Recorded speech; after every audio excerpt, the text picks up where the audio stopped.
Hey, this is Dr. Drew, and you were listening to This Life with Bob Forrest and Dr. Drew. Here we are. Ladies and gentlemen, boys and girls, get the Galaxy phone out or the Android. I'm always Not prejudiced to iPhone? iPhones. Okay, keep going. I'm an iPhone guy. Yeah, me too. And get ready for another episode of This Life with Dr. Drew and Bob Forrest. Yeah, I've got a lot to get into today, my friend. We haven't talked in a little while. The radical center. The radical center that Bob represents, the extreme center. Extreme. We are going to speak to Carla Spalding, who's a Navy veteran, a registered nurse, which we love having a medical person in here so we can share, sort of our ideas about how to solve some of the mental health and substance problems in this country. This can't be true, Carla, but I'll ask you when I get you in here. She's a Republican from Florida who's currently running for Congress. I heard. Yeah, and we should get behind her, and we're going to talk about – we got so much to get into. But, Carla, let me first ask, what made you run for the Congress? Well, to be honest with you, I am actually a Navy veteran, and I was working at the VA hospital. And I got tired of seeing how our veterans were being treated. And I said, that's it. I'm going to run, and I'm going to make the laws and help change things. But as I started running, I recognized that the veterans were not only the issues. We also have opioids, we have mental health, which is wonderful that I'm a nurse to be able to be an advocate in Congress for that. We have school issues, so there are just many other problems. And I thought this is where, once and for all, I belong to be able to help make a better country and a better district. So, Carla, I have a million questions for you. First of all, good on you. I love these stories where people are just this is what this country is about, which is people sitting, doing their job. I was not a fan of what's her name from Alaska, the governor of Alaska, Palin. I was not a fan of hers, but I was a fan of her story, that she was, a hockey mom who decided, I'm going to run for governor. That, good on her. Good on Carla. That's what this was supposed to be, the practice of democracy. We've lost it. We've lost the practice of democracy. Well, I was going to run 20 years ago, but then I was divorced and I was a drug addict, so you couldn't run then. But now I could run. Now I could. Well, why don't we Bob, I'm behind you, man. Let's do it. I have a ton of questions for you, Carla. Like, what kind of nursing did you do? Did you have a specialization, or did you work in many different settings? Well, many settings. I've actually worked in mental health. I had the last 3 years of the VA. I had my own clinic, nursing clinic, so I was able to see just about. Uh-oh, cut out. She froze at that end. I don't know if we lost her or not, but she did freeze. All right, she's back. Can you hear me? You're back now. You're back. Keep going. Okay. So, I was saying that actually so you had to drop in in the ER. the nursing center that you had. That's what dropped out. Go ahead. Okay. Worked at the VA hospital the last 3 years. I actually ran a clinic of over 900 patients. I've worked with PTSD. I've worked with children with mental health from 6 to 18 years old for 4 years. I've worked in the ER. I've worked in same-day surgery. All right, great. I've ran a hospital. Right, so we get it. We know what that is. We know who you are. Bob, just understand. Bob and my history together. We ran a chemical dependency unit at a freestanding psychiatric hospital for together we did it for like 15 years. Like 10 years. 10 years. And we had a reputation for being able to deal with anything. When everyone else was done with them, the only thing we couldn't handle was a ventilator. Anything else we could handle. Sure. Methadone, detox. psychotic, medically whatever, we could handle it, no matter how polydiagnosed and unstable. And you would know if you worked in mental health, when they finally were labeled bad patients that psychiatry didn't work for, they came to us. We got them. Yes, that is true. Yeah. So there's another thing that caught my eye that I want to ask about that I'm in total disbelief about, which is you are a single mom and a grandmother. How's that possible? Yes, sir. Well, you don't have to explain the biology. You don't have to explain the biology of that to me. After 21 years old, I stopped counting. Listen, I have to tell you, though, yes, it was a difficult time. I actually do have a master's in nursing of science with a concentration in education. Majority of it was actually spent in psych. My children are in college. One is in college. One just finished college. And I have a grandson who's 5. So I was one of those single mothers who actually had 2 jobs, worked full-time, and a soccer mother, and still made it through college. And I hear an accent, and it floats through a couple of different notions in my head of where the accent is from. Is there a British? It's a British Is that Caribbean. it? Yeah, Where is Caribbean. Say Yes. that. Well, actually, I'm from Jamaica. And Okay. we are Well, I hear the Okay. Jamaican, but hang on now. I hear the Jamaican float in and out, but then I hear this sort of British accent Yeah. come in there too. Where's that come from? Chris Blackwell. When I'm upset, you hear the Jamaican side. She's upset with you, Bob. There you go. Were you trained in a British system or something? Is that where that came from? Well, I went to an all-girl Catholic school, and we were only allowed to speak the Queen English. Got it. Yeah, there you there go. it is. There it is. Yeah, yeah. I hear it. I hear its influence still. So something that I wanted to talk to you about, I read the email and I was excited to talk to you. So initially I started seeing in the VA around 2000 this overprescribing of opioids. It was actually the first system I saw, the overprescribing What was the ending year? up What was the year? about 2000, 2001, 2000. How about that? Let me Because push back. what it was is there was TRICARE. For some reason, returning veterans had TRICARE, and they'd end up in Los Encinas. Let me push back on you and say the workers' comp in California is where it really went out of control fast. I wasn't a signature needed to build the case, so I never dealt with workers' comp. You people. did. You just didn't know it. They'd come in. All those chronic pain patients we had, all of them, workers' comp. That's why they could certain stay. doctors' patients. They were. But they- getting to the point though, that was the beginning of when I saw this use of opioids just rampant. Then it started in the regular population Right. about 3 years later. That's right. Was that what you witnessed also? The overprescribing of opioids like a floodgate? Well, I really started seeing it. I started back in 2009 at the VA. So it's been really an issue because a lot of our veterans do have chronic pains. Yeah. Mm-hmm. And I think in general over lives in 2011, you really saw it expanded. Yeah. I believe that now it's 10 times worse. We're actually seeing it because awareness is very difficult. I don't think we turn our heads. And I was telling someone just now, I think it really starts with the family. And sometimes we turn our heads because we don't want to acknowledge that our children are not on the right path. And if we can at least address that and ask why, I think it makes a big difference. We can start off before it gets too late. You know, I was just listening to a lecture this morning about the impact on adverse childhood experiences. And Bob, you and I know that if somebody had bad enough addiction to see us, they always had sexual abuse, physical abuse, neglect, or some major emotional But trauma. now this But adverse childhood is acting out in our culture constantly. Oh, yes, it is. That's the problem. I understand different. that. Listen, it's the narcissistic term. I liked call it better when it was buttoned down when we were kids. Yeah, but here's the deal: is that they in my sense of it, first of all, there's an acceptance now that adverse childhood experiences affects the trajectory of our mental health. Finally, and secondly, they've expanded what is an adverse childhood experience, including things like divorce. And so I'm just glad to see that they're now connecting the dots. And you are right, Carla, that if you don't talk about the health of the family, you're not going to get at one of the core phenomena here. Sure. And I can, I remember when my daughter was growing up and she wanted to say, well, she said she needs privacy. And I said, wait a minute, I'm the one paying the bills in this house. My door is not closed. So I took off her door. For 1 year, she had no door to her bedroom. I said, there's no privacy. I have no problem with that. Carla. That's okay in Florida. If you do that in California, CDFS will be at your door. Really? Yeah. Well, guess what? Then when they get in trouble, tell them to deal with them. So my kid is going to do guess that. what? I want to see the Spalding legislation that's going to come out of Congress to correct all that. But yes. Yeah, it's we all know what's going on here. Those that work in it, getting the world to kind of come up, to speed is what's the hard part. Back to the VA, if you don't mind.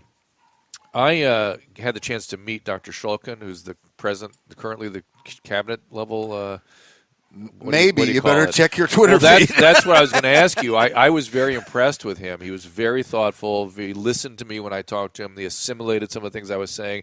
He's an internist like me. He gets the nature of the problem, and we're about to lose him. Is that a good thing or a bad thing that he's going to be gone? Well, to be honest with you, Yeah. I don't know. Yeah. The bottom line is where the real root cause of the problem is not so much just at the top. They need to listen to the regular people, to the people who are cleaning the VA, the nurses, the doctors. We're the ones who actually know what's going on in the VA. That's right. But we don't have an option. So it comes straight from the top, and they really don't know what's going on at the bottom.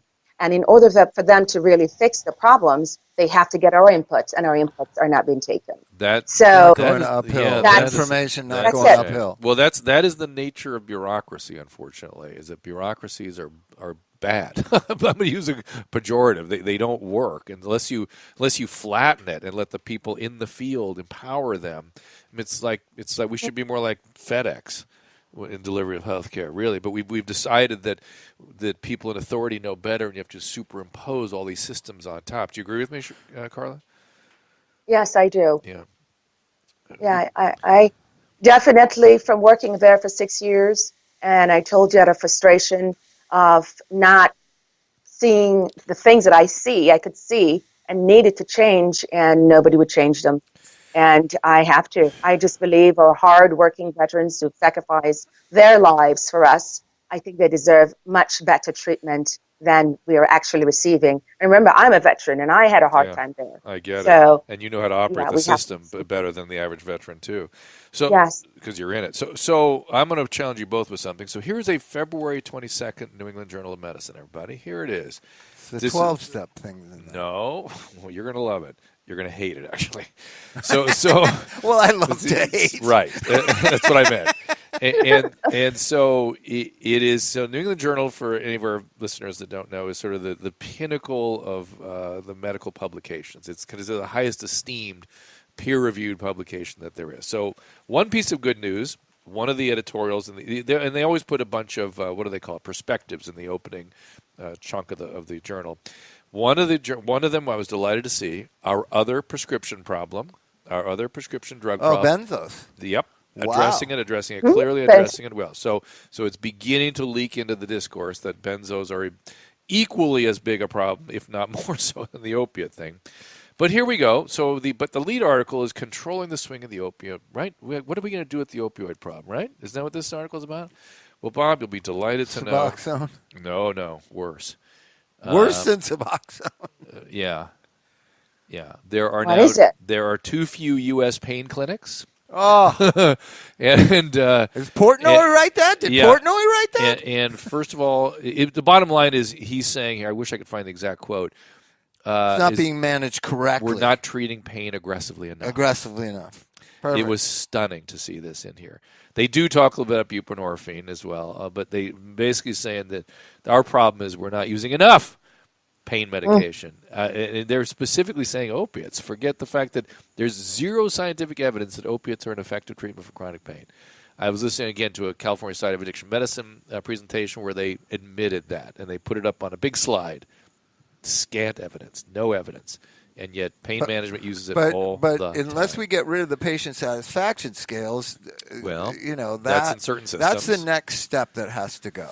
The pain scale's gone. Now the patient satisfaction scales need to go. Yeah, I would agree with that. But let's you can talk to Carla about Suboxone. I know you get all kind of worked up about it. I do. I go back and forth about Suboxone. So my most recent evolution is there's a reason why methadone clinics are a daily kind of reprieve from withdrawal, right? Well, why you have to go daily? Yeah, you have to go daily to get relief from your opioid addiction, right? Or let's maintain your harm avoidance that system, therapy. I was in that system for about 6 years, and that system reminds you that you have a problem, that you're addicted to something, and that eventually you either are going to just give in to being on methadone the rest of your life or get off of methadone. You're constantly daily reminded of that. It's a good thing to be reminded of.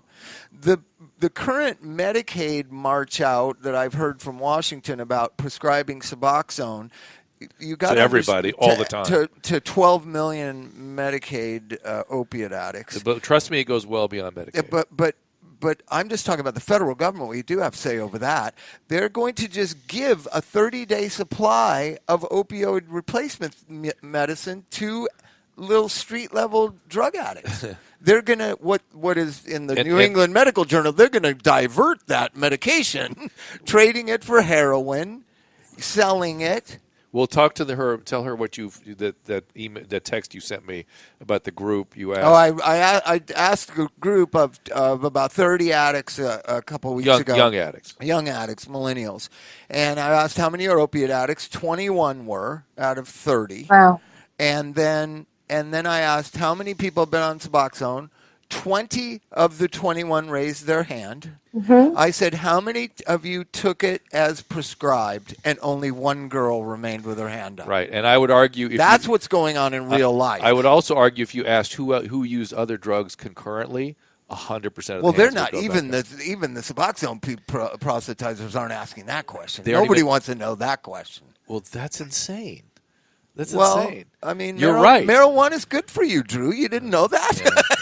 Some people, not our patients. So I would like to see at a federal level some talk about having the Suboxone dispensed in even a weekly basis rather than a monthly basis, because you're talking about hundreds of millions of dollars every month. And Carla, please, when you get in there in Washington, look into the cozy relationship between NIDA and the federal government and the manufacturer, a British company, of Suboxone. It's astonishing.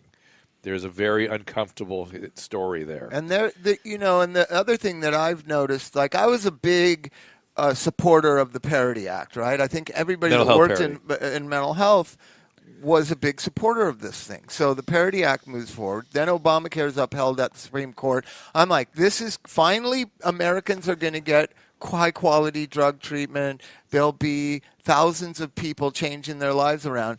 And I was very naive and wrong, because once that opened the floodgates of billions of dollars into the treatment industry, all these corrupt, people went in a gold rush after that money. Yeah. So we need to be very careful the decisions we make on the federal level. Oh, yeah. on the civil side of things. I agree. Let Carla talk now. Her turn. I just wondered what some of your ideas were. Well, number one, I think I would agree. I think they need to test it first within the 7 days or even 2 weeks with a follow-up to see how they're working.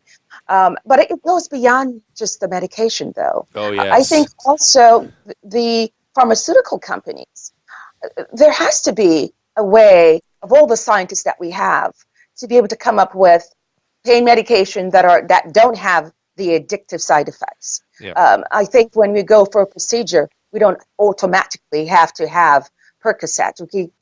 She froze up again. I think people are getting relief from life's everyday miseries. Well, I agree with that. So that's why the opiate medicines are so popular. Yeah. Not only does it relieve your pain, but it also relieves life's everyday miseries. Well, it also deadens emotional pain associated with childhood trauma, and that's what Carla opened up with, and she's right about that. Well, may I say now? Yeah. I had a veteran that I asked. He was a very, very young guy, very handsome. And I said, why are you not working, and why are you hooked on drugs? And he said, only if you knew what I did in the military. He was in the Army. And I said, what did you do? And he said to me, his job was to collect the body parts and put them together. His friends all died, and he didn't believe he should be alive today. Yeah. So the only way he could cope is to get rid of the feelings of even being alive without actually harming himself. Yep. And so to get rid of the memories. So this is why I said it goes beyond just the drugs. You actually have to know the root cause. And I think the people who are making the decision makers don't understand that there's a root cause. These are just symptoms of what the real problem is. Well, So they're always underlining issues. Just being the token liberal here, no one should be having to pick up body parts another part of the world. Well, somebody's going to do it. We go to war far too often. Okay, well, that's a different issue. No, that's the issue. The real core issue is we're quick to go enter somewhere and take over a sovereign nation and say we can do it better. We have hundreds of examples where we didn't do it better, whether it's Vietnam, Korea, the Middle East now, and parts of Africa where we haven't shown that we know better. You sure you're in the middle still? Right? I'm telling you that there's just too quick a thing to think America knows better. Yeah. That's the new modern conservatism. But these days we have sort of threats, though, real threats. Finally we have real threats. But go ahead, Carl. I'm sorry. No, so that was just one example. Yeah. And then you have others who have given up hope. You have some who cannot find work. And their way of dealing with, not everyone can deal with challenges as we do. So it is difficult. And you're right, they're crying out for help. And we are not really addressing the help that they really need. Hey, let me propose a radical. So for two radical solutions from my perspective. One is there's a free system out there called mutual aid societies that are free, available throughout the daylight hours and well into the night. It's available. There's a warm handoff available anytime, any day, and it needs revitalization. It needs revitalization. Needs support, and these guys could go there. They need trauma treatment. Certainly, Carla would agree with that. But that's time-consuming and expensive, and people don't want to do that. Guess what I think we ought to do? We ought to do hallucinogen research to see if we can break with the MDMA or the VA. They should. Yeah, maybe we could really break the memories in some way, break that cycle in some weird way. But we can't do it because of this insane, arcane laws around bad molecules. What do you say, Carla? And what about alternative medicine? Yeah, sure. If we had the right research. Well, but there are a lot of veterans going down out into Central America and South America for ibogaine and these hallucinogenic experiences. That's how desperate they are, trying to find an alternative to numbing and deading themselves with opioids, is to go down and try to get rid of these memories. Have you known anybody that's gone down like Costa Rica or to try to take these hallucinogenic mind-wiping experiences? I haven't. No, I haven't met anyone like that yet, but I have met some doctors who have worked with patients that are addictive to drugs and were able to help get them off what they were considered to be holistic providers. And we don't have that right now presently as a part of the VA's option.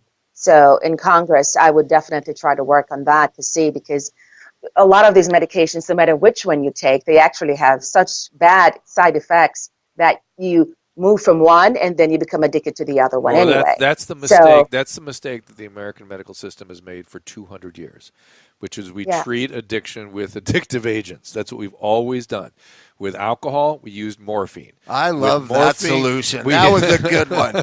We used morphine. We used amphetamines. With amphetamines, we used electric shock therapy. We just did wrong things, wrong-minded.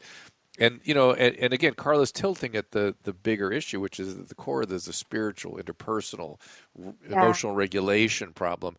And, unless we can engage people and learn how to do that effectively, we're just going to be putting what is our goal here? Just to keep people alive? Maybe that's the wrong adjective. I don't know.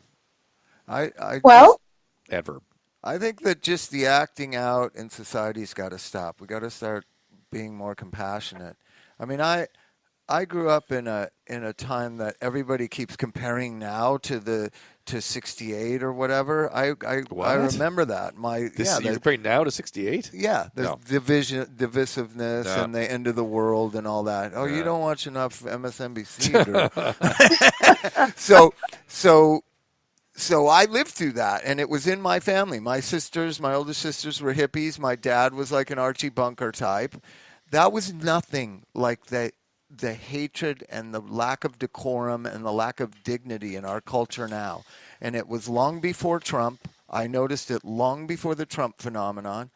Trump phenomenon is just a symptom of the overall thing. But it was going on before that. Well, here's a good thought experiment for you. What? We'll. We're gonna take a little break, but we're gonna do a thought experiment. As I take this break, think about this: what if Hillary had won? All that hate, We'd have transgender bathrooms. No. I don't. But the people that were feeling left behind and so angry, what would have happened to them? What would they have We're done? going to find out in about a year and 2 months. What do you mean? We'll find out. All right, we'll be right back. Okay. Hey, we are very excited to welcome our friends at Bergamet. That's a brand that made a significant impact on me. They make a variety of supplements. They use extract from the bergamot citrus fruit. They act as a natural statin and can improve a number of cardiovascular parameters, things like high blood pressure, high cholesterol, high blood sugar, insulin resistance, all the metabolic syndrome stuff. Now the makers also bring you Bergamet Sport that provides all the same benefits with additional additives designed to help athletes and those with an active lifestyle. Bergamet Sport may help improve stamina as well as reduce recovery time as well as muscle inflammation. I've used the product myself. I've recommended it to patients, and Susan uses it. My wife Susan, you've been using the Bergafem for over a year, so what do you think about it? After I reached 45, things started changing. Changes in libido, energy, and metabolism. What? And no way. Then there are hot flashes that you know about, right, Jim? Yes. My doctor And you too. prescribed bioidentical pellets every 4 months, and then I got hot flashes, felt fatigued at the end of my cycle. Bergafem fixed all of that for me. I took it for a year and ran out, and the hot flashes came back, and a little weight gain in my waist as well. So I'm taking 1 tablet a day to keep the libido strong, sleeping better, and I also noticed a loss of abdominal fat, honey. Ooh, you're perfect. Is that the right response for husbands? So try Bergamet Sport for yourself. Visit bergamet.com for all the products that may be right for you. That's BERGAMET, bergamet.com, or click the Bergamet banner at drdrew.com. And for a limited time, our listeners save an additional 10% on their order by entering the code DRDREW. That's just Dr. Drew at checkout. All one word, DRDREW. To learn more about Bergafem, please visit bergamet.com today. I love it. Yeah, you do. You've been using it right along, and it's worked. So, All right, we're back on. we are back. We're with Carla Spalding. She's a Navy veteran herself, registered nurse. We're talking to her about her run for Congress, and I'm totally into this woman getting into it. This is the person. These are the people we want in our Congress. Yeah. Come on now. How's your campaign looking? Well, good so far, but we are definitely in a Democratic district. And, of course, we have Debbie Wasserman Schultz, who currently holds that seat. And it's about time we turn this seat red. It's about time we start taking control of this district. It's about time we start getting somebody into federal that will start standing up for what is right and what is needed for the community and for this country. How do people get involved if they wish? I'm sure you have websites. Let us know. Yes, it's Spalding, Spalding, Congress.com. And I also have a Twitter, and the Twitter is @ Carla _ Spalding. So it's Carla _Spalding. Okay. She has a Twitter. And Twitter. Twitter. See, that's I when love your the way she British says- comes out in the Twitter. Which makes it that much more appealing. But very much more of Twitter for the moment seemed appealing to me. SpaldingForCongress.com. You got to visit that because we are going to make sure we have a nurse into Congress that can actually, not just a nurse, a psych nurse and a teacher, that can actually give and help them understand the issues and what we're dealing with, not only as a patient, but what's happening behind the scene. And our nurses, our CNAs, and all these things that happens behind the scene that needs to be corrected. And we have not... Uh-oh. He froze again. It's coming back. It'll be back. There you're back There now. you go. There You're you back. go. So I want to tell you something exciting that I've been thinking about. So I got asked to come up with some idea about how to help at a grassroots level in Ohio and Pennsylvania, right? And I thought about it for 3 weeks, and Drew and I were talking, and I came upon this idea that the last time we had an opioid epidemic was in the late 60s and early 70s. And what sprung up were these grassroots, almost, I don't know what you'd call them. I hate the word cult because it has such a negative connotation, but almost these commune-like communities. One in New York State called Delancey Street. One here in Los Angeles called Synanon, right? Oh. And they were... Don't go to the end of Synanon and think about the beginning of Synanon. It was a good thing. Okay, so it was communal living. It was affordable.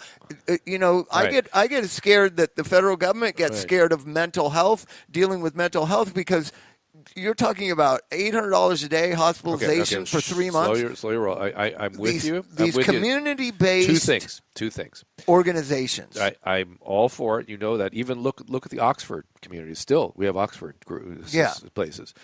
That these places do great. They know how to deal with drug addicts. They know how to deal with drug addicts, and drug addicts know that. But there's two things I would warn you of. When physicians have run these organizations, they didn't do enough in terms of how to live and how to deal with the spiritual issue. And when non-professionals, it became a cult. it unravels. Yeah, it goes a little too far one way or another. So you need to get it. You need to have maybe a non-professional sort of figurehead, and then get your consultants in there and active, because you need the physician and nurse component. That's all I'd say. Yes, you do. Yeah. That's the only thing I'd say. But that's a great idea. Synanon, I don't know if you're familiar, if you could ever Google it. It was the most interesting organization. They got praised by Lyndon Johnson and then by Richard Nixon. I mean, that's pretty hard to find praise by those two guys right in a row. It was the revolutionary approach to heroin addicts. It was claimed for years. Did you go into that at all? No, Harold was in it, though. Harold Owens was in it. How did you avoid it? You didn't want to get sober? It didn't exist when I was trying to get sober. But anyways, it was very gestalt. It was very confrontational therapy, right? Not everyone could take which that. I think you can't do in a hospital environment. Well, it was, but I'm telling you, it's an affordable. It should be encouraged. All different avenues should be encouraged. You're going back to my model, which is mutual aid, community-based.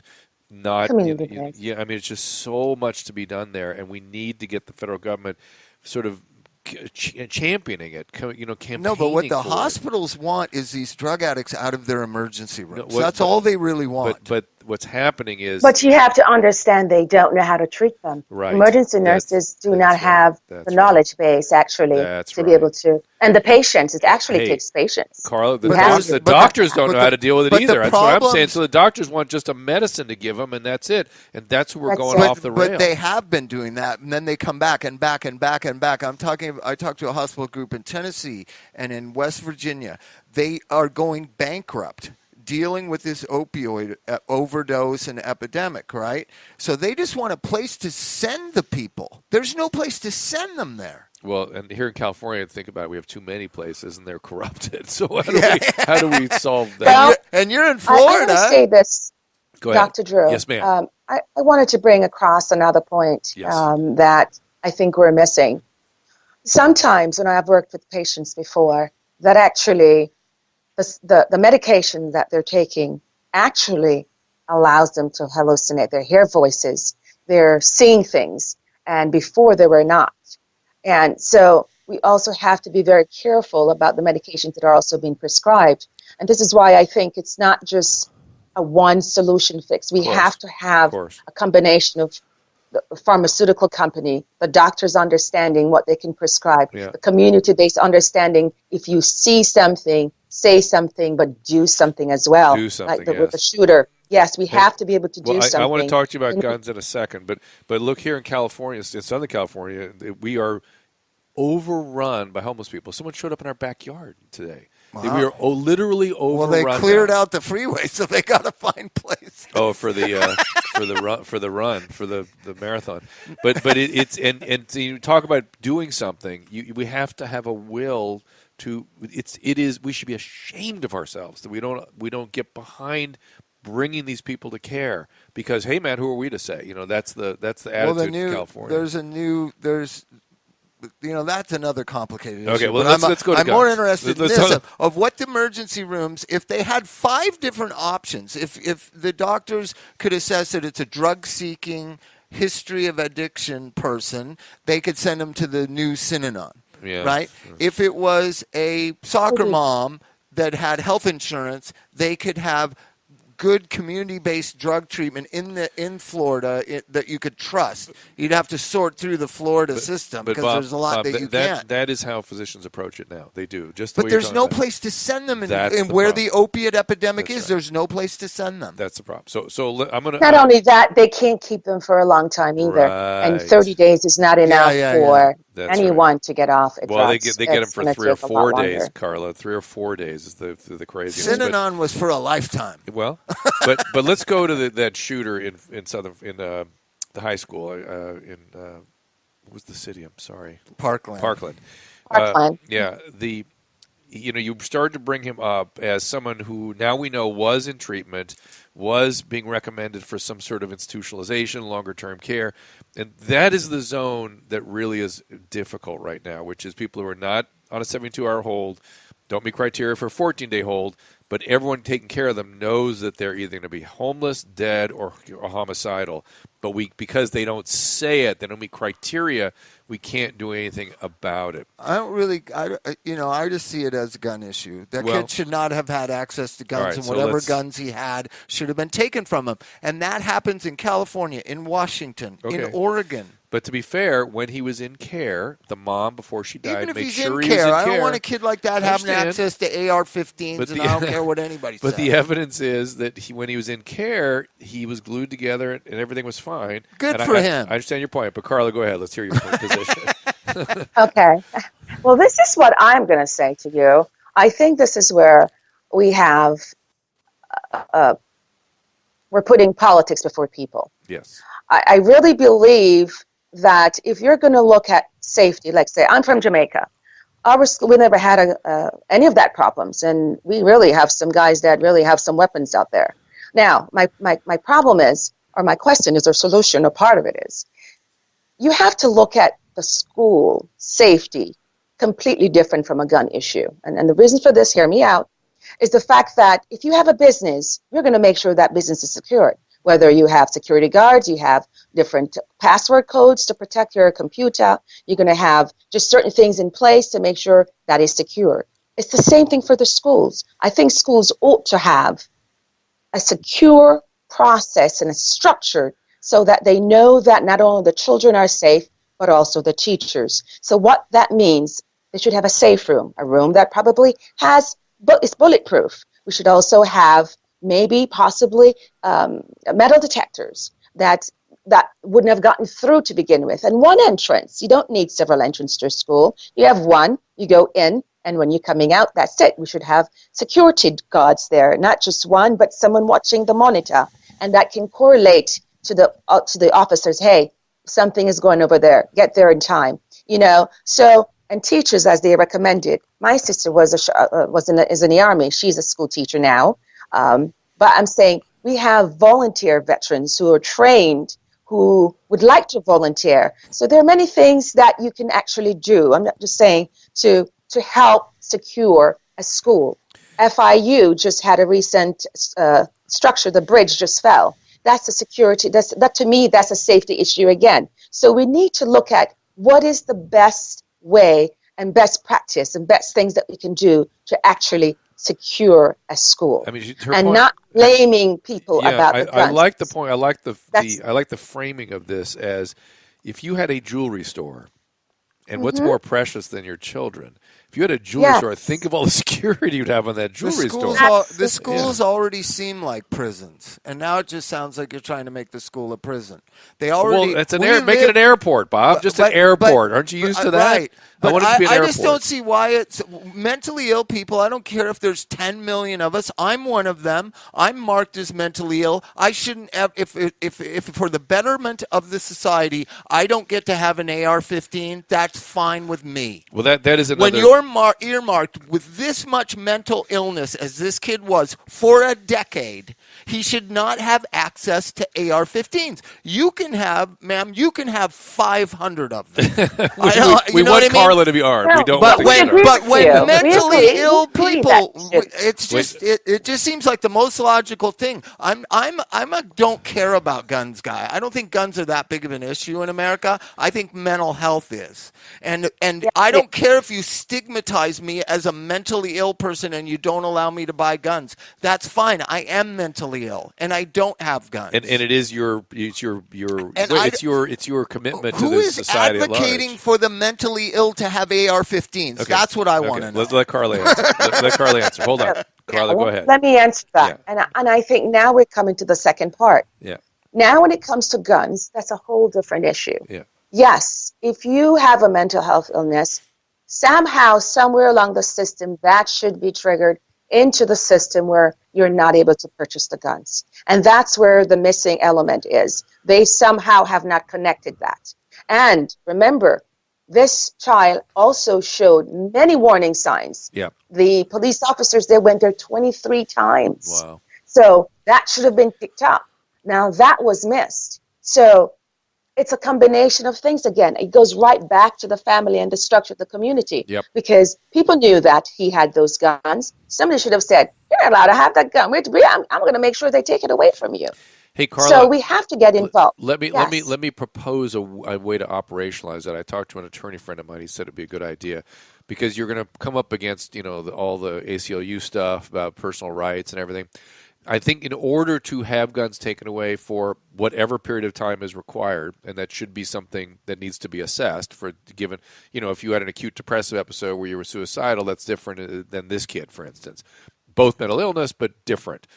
Wow. That we have a what? Geez, I didn't know so many mentally ill people were in the United States. It's 42 million people. Well, okay. You just looked it up. But everyone would want to say that they're mentally ill because it comes with such a price. Once they know that you are that categorized, they're now very accepted into society. Right. And that's the awareness that we have to bring about, not because someone has a mental illness doesn't mean that they should be treated completely differently. Can I talk about a human thing for a second? Let me finish my proposal first, which is that we create a magistrate, a separate system that doctors can appeal to and mental health workers can appeal to. Maybe you need 2 of them or 3 of them to say this person, that distance from the 72-hour hold to some sort of chronic requirement of medical follow-up, that you can have a magistrate that not only takes guns away but also mandates follow-up in some fashion.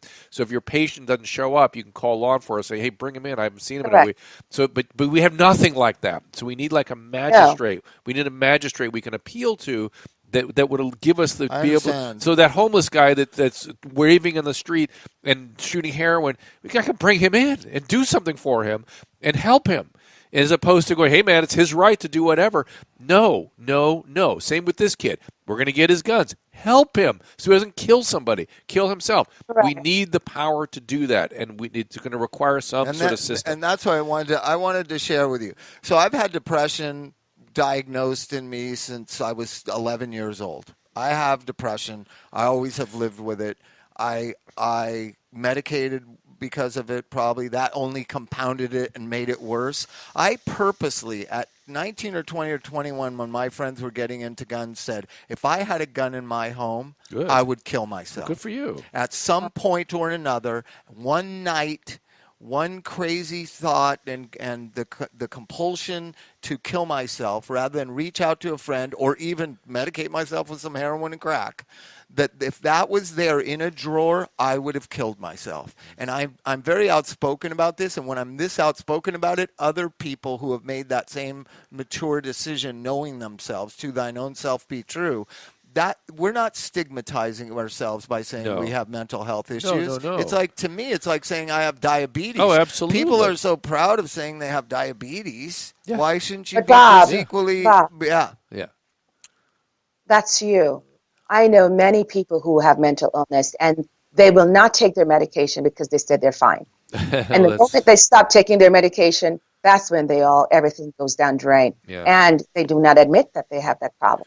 So that's where how do we help them not feel so ashamed? That's been my agenda for 30 years, 25 years. The part of mental illness, you guys got to realize that even when you do a mental status exam, one of the boxes you enter is insight, because there are many thought disorders and certain affective illnesses. Schizoid, yeah. You lose insight. And when you lose insight, you don't know you're sick. So depression is the best of the mental illnesses to have. Anxiety. That will let you know you have it. Anxiety and panic.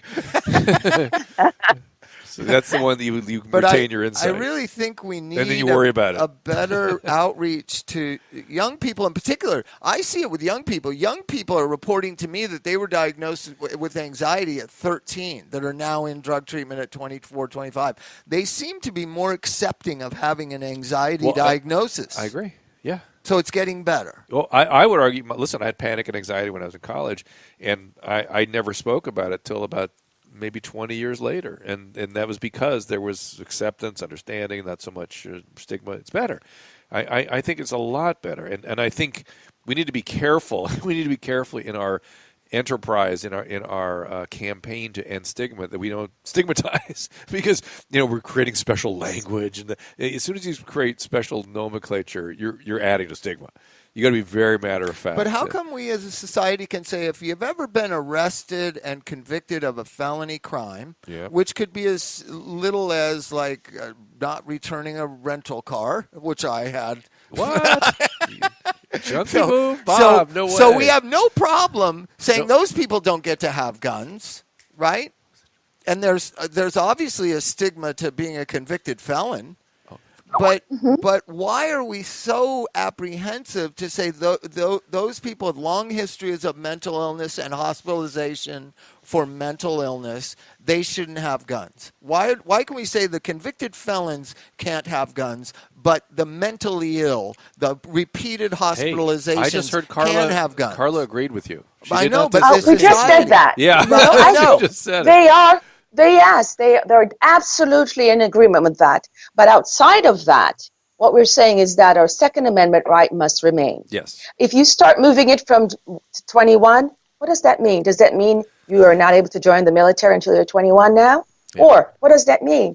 Does it mean you can change it in another state to 25 or 30, and then eventually everything changes? So we have to be very careful. I've always thought, I liked it better in the 70s, where each state made decisions about alcohol and firearms. It became this federally mandated ages for different things, right? In the I don't know the 80s. History of that. I don't know the history. I know. Well, I used to be in Austin, Texas, and we'd drive to Louisiana to go get drunk because it was only 18 to be drunk in Louisiana. No, you still have state by state stuff for alcohol. But why is the guns now are going to be state by state? It's 21 now in Florida, but it's 15 in Arkansas. I think that. All right, let's do this. You, the three of us could talk all day, and that's because we like Carla. We know she knows what she's talking about, and let's get behind Carla for Congress. All right? Yeah. All right. So, Carla, again, what do you need people to do to support you? Well, we need definitely money, because we're going against the money machine, Debbie Wasserman Schultz. She can run? Why? How can she run? That's ridiculous. Well, I guess that's her right. Support Carla Spalding. Let's get some new blood in there. Carla Spalding for Congress. Yeah. We definitely need ones to help us. If you're in the district, please come out and help us door knocking, giving out cards, host events for us, get the message, give us your input, because I am really open to solutions. Let me be your attack dog. Do the right thing. Let me be your attack dog for a second. I had no idea Wasserman was going to run again. This is disgusting. How can no one has any decorum anymore? That woman should disappear. You know what? It's so funny. It's crazy to me. Wait, let's hear Carla. They are still behind her, and I asked myself that question many times. Believe it or not, the Jewish community still votes for her. Oh. And she has voted against everything under the sun that goes for Israel and for the Jewish community. Yeah. Well, so a lot of the Democrats are brainwashed, and we have to somehow reach out to them so that they know that we exist. And this is why I'm here. Thank you so much for having me. Oh, it's been Carla, a pleasure. Really Thanks a pleasure. Jeez Louise. Yeah. I can't believe it's a pleasure. Is Hillary going to run again in 2020? Let me get some business out of the way here. We want to thank our friends at Hydrate. You know how I love that hydration, the tabs, and our friends at Bergamat and Bergamat Sportum. I keep learning about they're doing good studies that show that those Bergamat products work. Check me out on KBC 790 Midday Live Talk Radio, Monday through Friday. We also are syndicated live in the Bay Area on KGO. Lauren Savant is my partner now. Mike is not doing it anymore. Lauren Savant is the woman that was the object of Mr. Weinstein's affection with the potted plant. Oh, really? Yeah, she's a very bright woman, a good journalist. Downstairs. I've been to that restaurant. 12 p.m. to 3 p.m. Pacific Standard Talk Radio 790 a.m. Also tune in every day live on the internet at kbc.com. If you missed it, we made it simple for you to find all our shows and podcast at doctor.com. next to all the podcasts we offer here with the Playroom Pods, the other pods. Mike Catherwood is now at K-Rock, and he's also co-hosting a health and fitness podcast called Swole Patrol. You can find that there and subscribe. Tell a friend. Bob, any plugs? Oh, I just found this thing called Bob Forrest Music YouTube channel that Nate must. It's so cool. It's been up years. I just saw it for the first time this morning. Find us all on Twitter at Carla_Spalding is where you can find Carla. Yes, sir. Did I get that right? Yes, sir. Okay. Yes. You get me at Dr. Drew, at First Day of Love, Susan, at Rehab Bob, Forrest for Bob, at This Life Podcast. Join the email list at doctor.com. I have a massive series coming out on the opioid epidemic. We took it all the way back to the Neanderthal. So we're about 8 parts in, but believe me, we have about 8 more to go, maybe more. And if you want to know how we got here, we chronicle it in detail, exactly all the big mistakes we've made since the 1850s. Are you seeing methadone as a mistake? Because I don't see it as a mistake. No, not necessarily. I think it's a good solution. I think the excessive use of any modality is a mistake, and methadone. If you're a unmotivated, polydiagnosed with no family, no particular aspirations, and you're homeless and whatever, methadone's a great idea. Maybe if you really don't ever want to get sober, because it's so hard to get off of. Anyway, he's saying wrap it up. Weekly. Also links to all our podcasts we have to offer. Carla, it's been a privilege and a pleasure. You. Good luck. Thank you. Go win. Thank you so much. Shake 'em up. Remember, CarlaSpaldingForCongress.com. There it is. There Thanks. you go. Bye. Cool. See you next time.